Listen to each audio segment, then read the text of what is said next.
Hi, I'm Joe Holmes and welcome to Rebel Essex. This month is LGBTQ History Month and I'm joined by Helen Scott. She's a presenter, she's worked with BBC, the ITV, Virgin and so much more, but she's also an LGBTQ influencer. Helen, would you like to introduce yourself, please?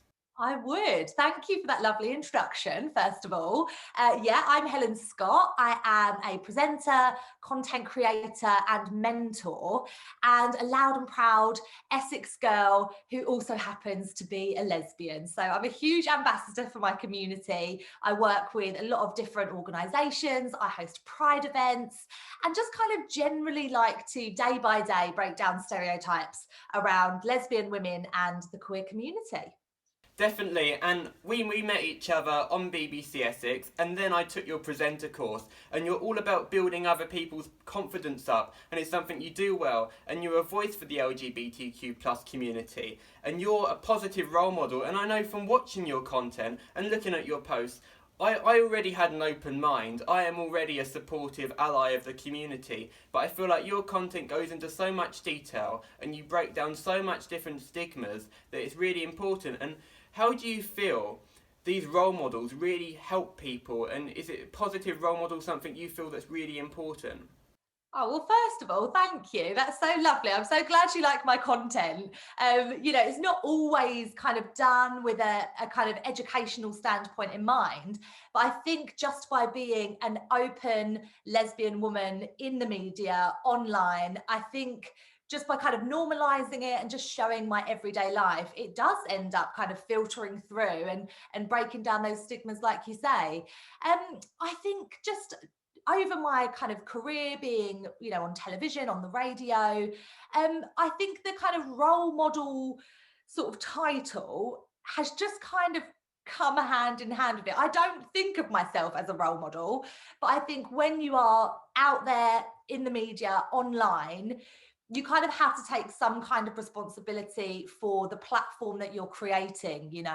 And so as that's happened, as I've grown, it has been much more of a kind of a forefront thought in my mind that, okay, well, I do want people to feel good when they come across me online. I try to inject as much as my personality into what I do, but also if I can, you know slightly kind of open people's minds, change people's minds, educate people along the way without it being kind of, teachery and, too informational. And then I do try and do that, and it's just kind of become something that I really love alongside what I do in my career.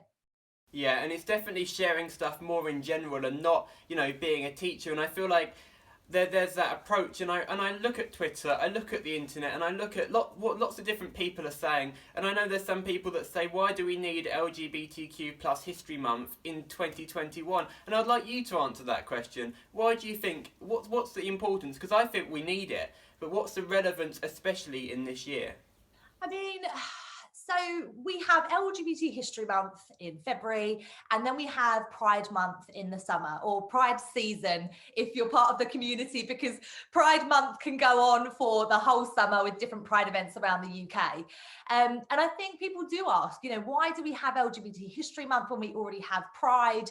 But the kind of whole point of February and why we talk about the LGBTQ plus community in February is that this is all about looking back on the history of the community, sort of how we came to this point now, how we've arrived in 2021.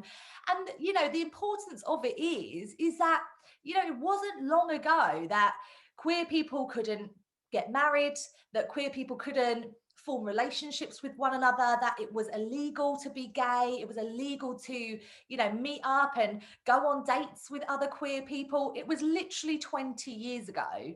So, if we kind of look back on the things that have maybe changed over the course of our history as a nation, outside of the queer community, we celebrate so many, things in our history. We celebrate so many things about being British, about, kind of world changes. So it's really important that we give voice and we give platform to the queer community to be able to look back on the history, to celebrate how far we've come, but also to note that these things didn't happen that long ago.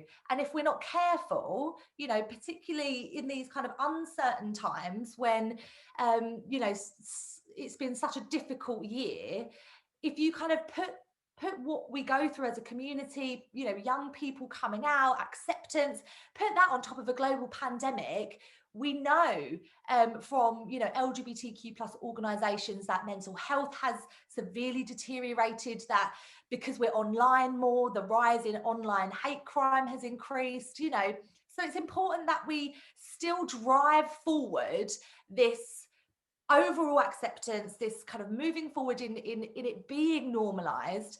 In 2021, there's still loads to do. So it's lovely that, people like Essex University of Essex are championing that in these difficult times. Yeah, 100%. And I know people say, why do you have to shout about it? Why do you have to put it in the spotlight? But if it isn't, it wouldn't get any attention, really, would it? And then I look at like brands and working with brands. I know you do this a lot for LGBTQ History Month. I know you do it for Pride. But do you feel like there's a danger of these events becoming too much about marketing? Yeah, there's definitely a lot of commercialization around the queer community, and it's something that has only increased, really over the last sort of 5 years, I would say, particularly with the rise of social media. There is a worry about that, but I think, again, it's a shame that it falls on the queer community to monitor that, to have to say to brands, okay, great that you want to do something for LGBT History Month, but what about March and April and May? Are you including our community in your brand campaigns? Are you giving back to charities? Are you kind of assisting and supporting us all year round? It's definitely something that we as a community are aware of, and unfortunately something that we kind of have to monitor in the either activism or the work that we do. All I can say is the more that it's talked about, I think the more it opens up into what we see on TV, the things that we read about in the newspapers, the more that we can be integrated into stories, um, that will hopefully help us kind of, rather than it just be LGBT History Month and Pride, hopefully it will just become much more of a, an all round, an all year kind of celebration and understanding. And I know there's like a responsibility that you take personally. And when you work with these brands, I feel like you take that as sort of like your job and your role. And I assume that comes with lots of pressure. And I'd like you to talk about how that feels trying to manage that pressure.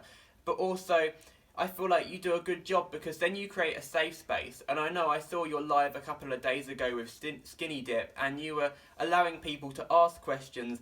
And the way you talk and the way you come across is accepting to all ideas and willing to take questions and willing to really be open and talk about things. And so I'd like you to talk about the pressure, but also how you feel comfortable creating that safe space to open to all opinions. Yeah, I mean, do I feel pressure? I think generally the kind of conversations that I have are kind of talking about my personal experiences. The pressure in that is sort of how much do I want to share of my personal life online? And I guess for me, being sort of a champion and ambassador for the community, the more open I can be, I think the more people kind of understand you and can authentically connect with your story. So yes, there is a pressure. I think particularly, as a white, as a white woman who is very feminine, who doesn't maybe, come across as the stereotype of what the outer world knows as a lesbian.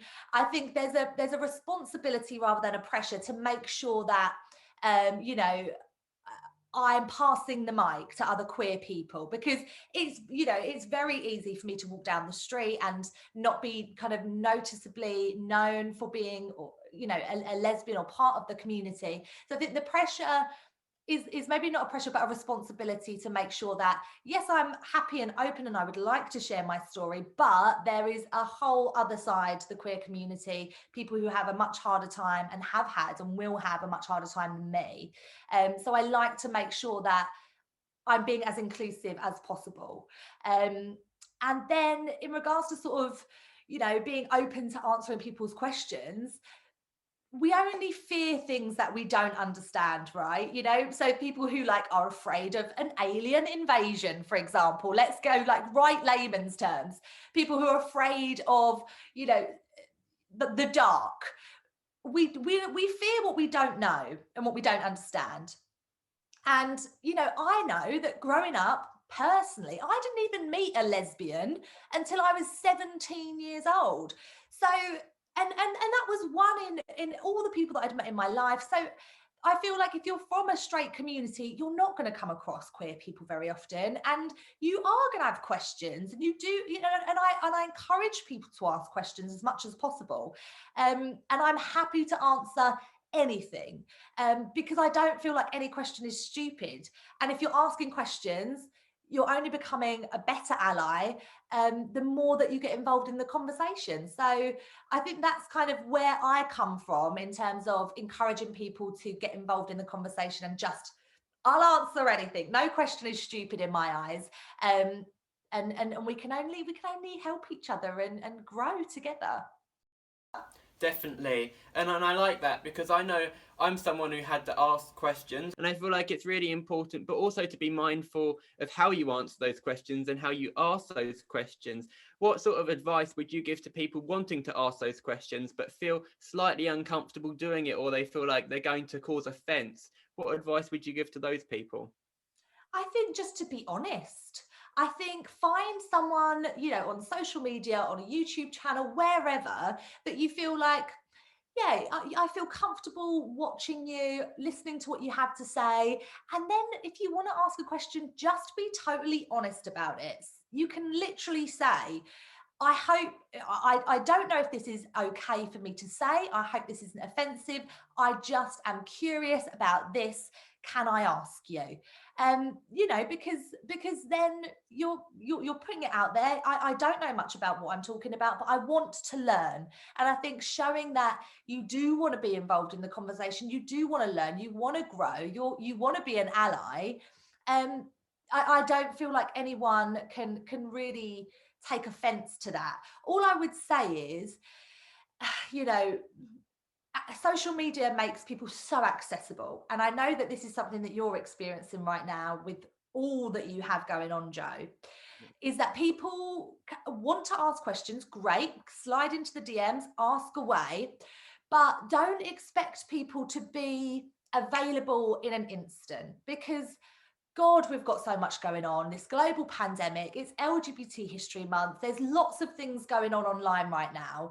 And just being aware of, you know, just because we're queer, we do answer these questions, but it's a lot of energy and it's a lot of personal, we don't always want to be talking about that. Sometimes we just want to talk about EastEnders, and what we're having for dinner, or do you know what I mean? So just being aware that don't be offended if someone doesn't get back to you straight away, and be aware of people's mental health and time, and feel free to ask the question, but just know that maybe someone's not going to get back to you straight away, and be respectful of that. Yeah, and people are more than their labels, and you're an influencer. You do a lot of work in that field, but you're a person aside from that, and that's not simply who you are. And I feel like making yourself constantly available really is a challenge. And I know that people, obviously, you're likely to get the same question over and over and over again. And I know you're often asked about like your experience coming out. And I'd like to know, obviously that's something you have to talk about a lot, but is it something that you think's become too cliche to talk about? I don't think it's cliche. I think it's always an interesting story to share. However, I feel like what has happened over the years is that, because sometimes a coming out story can be quite traumatic, dramatic, fueled with emotions. Um, those storylines are what are taken from our community and showcased on television. So what we don't see on a lot of TV shows, or any TV shows really, or films, is anything about the queer community other than a coming out. It's like a dramatic moment in a series or a film, often leading to a lot of pain and heartache, and it's like, we just live normal lives too. Like, we like to we just go on dates and we go to the cinema and we cook dinner and we work out like everyone else. So I think the only issue for me with the coming out stories is I think it's great, and I think it's wonderful to be able to share it so that young people now, I say young people, I'm 31, but young people coming out now have something to relate to. I love that. But what I would love to see is it to stop being cliched into storylines. And I think one show that showcases the LGBTQ plus community so brilliantly is Schitt's Creek. Because the son in that is a queer character, but there's no dramatic like coming out, there's no no one dies, there's no drama to it. So that was a bit of a convoluted way of answering your question, but I hope that makes sense.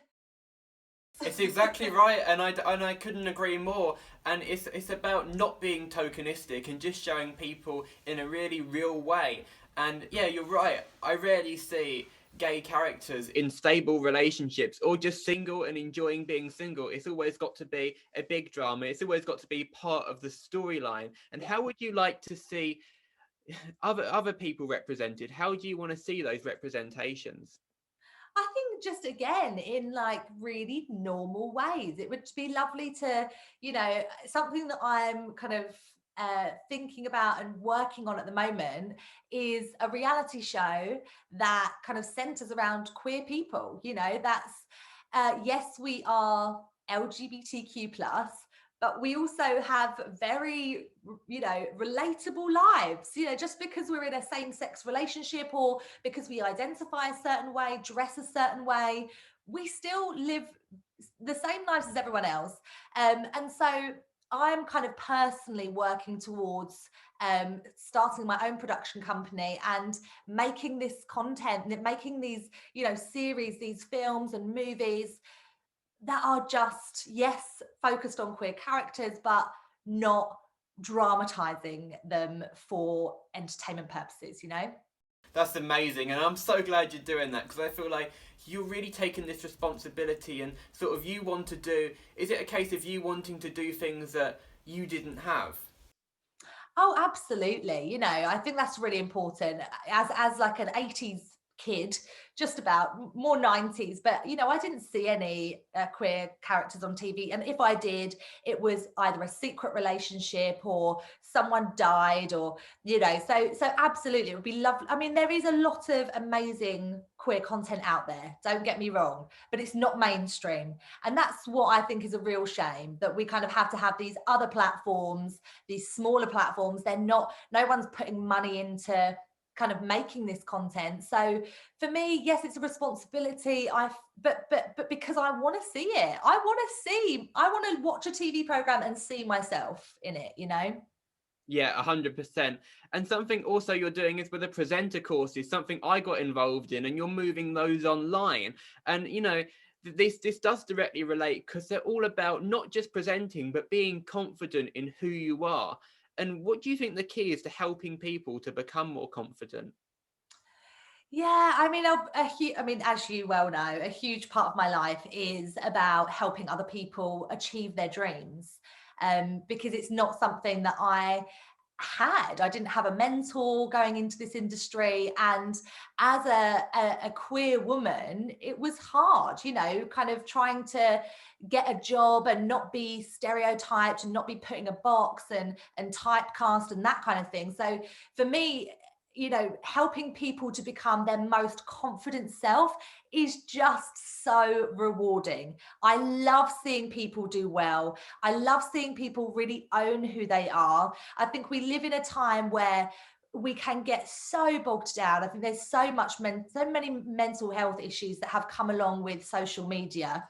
I love it, but I do think there's an issue with comparison culture, with knocking our confidence in lots of ways. So for me, it's really about helping people to understand their uniqueness and absolutely adore themselves for it, because I think it's our uniqueness that that really means there's a job out there for all of us. You know, what you're interested in, there's something for you. What you know about, what you're passionate about, there's something for you. I think people just don't understand the amount of abundance that we have in the world. And once you fully love yourself and just adore and own who you are, I think that's when you can really just live the life that you have only ever dreamed of. And I love helping people to get to that place, because it's just makes for such a wonderful life. Yeah, and celebrating those differences can lead to such a sweet place. And it goes back to what you said earlier about passing the microphone around. And with, you know, you're aware that you're a femme, lesbian, white woman, and it's about passing that microphone around to other people in the community to have those voices. And it's very similar to how you're passing the microphone and teaching people how to use that microphone in order to spread each person's own messages. So I really love that. Thank you so much for joining me, Helen. You've been lovely to talk to. Thank you so much, Joe. Happy LGBT History Month.